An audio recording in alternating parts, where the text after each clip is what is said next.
Okay, so I finally got another Action Force figure, and this is Steel Brigade Night Ops. So I'm pretty excited about this one. Let's go ahead and have a look at the packaging. So on the back here, we got some cross-sell artwork.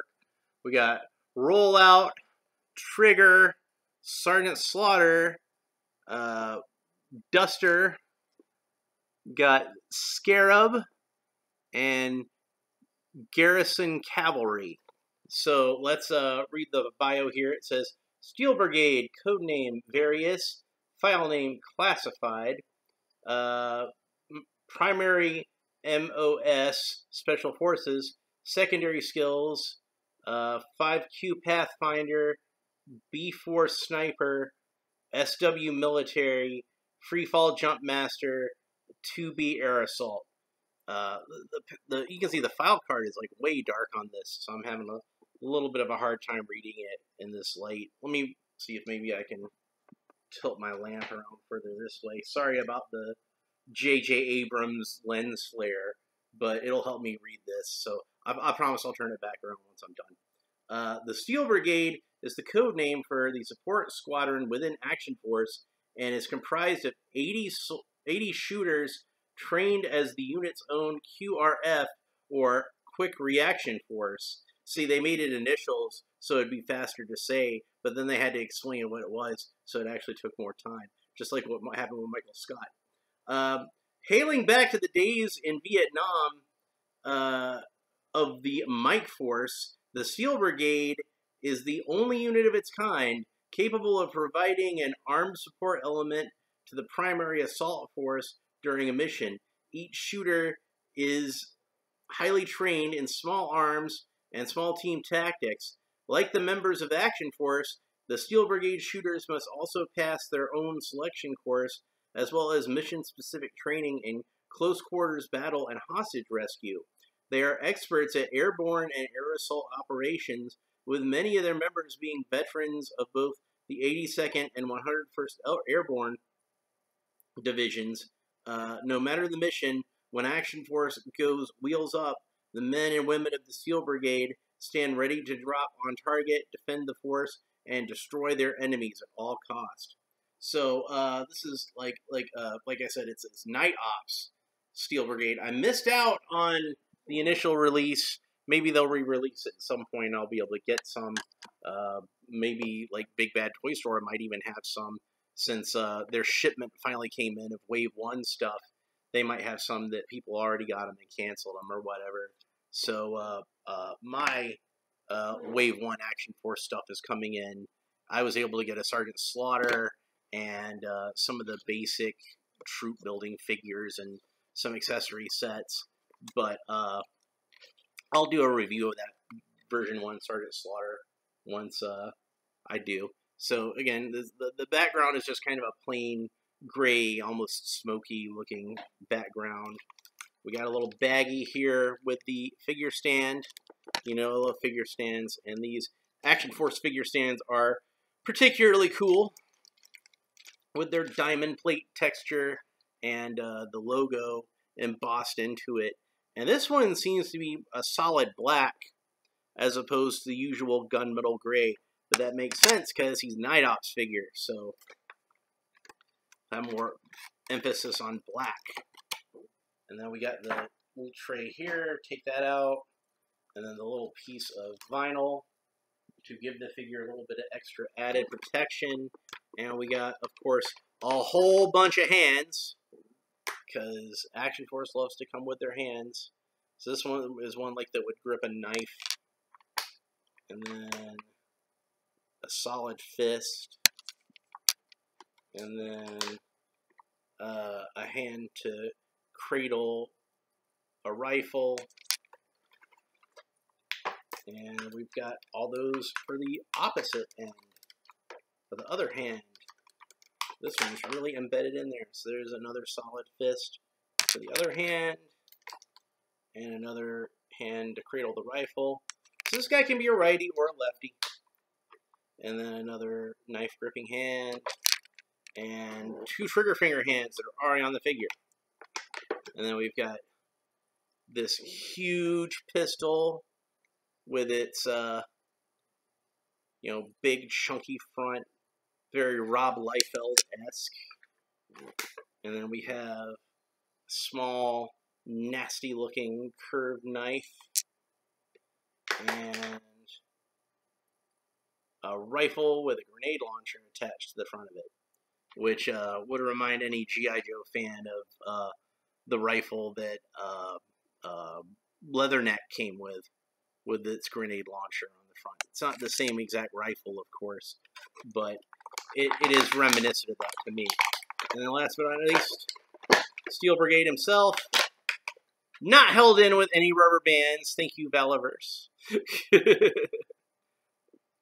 And this is, of course, basically a repaint of the first Action Force figure that came out, only it's in darker Night Ops style colors. So his arm goes all the way around like that, goes up about yay far, got the bicep swivel that goes all the way around, got double jointed elbows, so he's got a good range of motion at the elbows. They bend up about yay far, and wrist articulation goes all the way around that way, and it's got a vertical joint, which is good for holding guns. That's what I prefer for my military figures to have, so they can hold their rifles well. Got the legs go up about this far.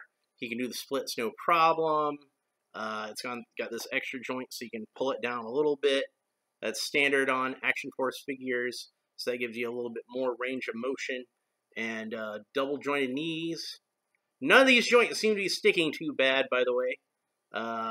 Double jointed knees, boot cut, so it swivels all the way around here, and nice rocker ankles, so you can get a good range of motion out of that.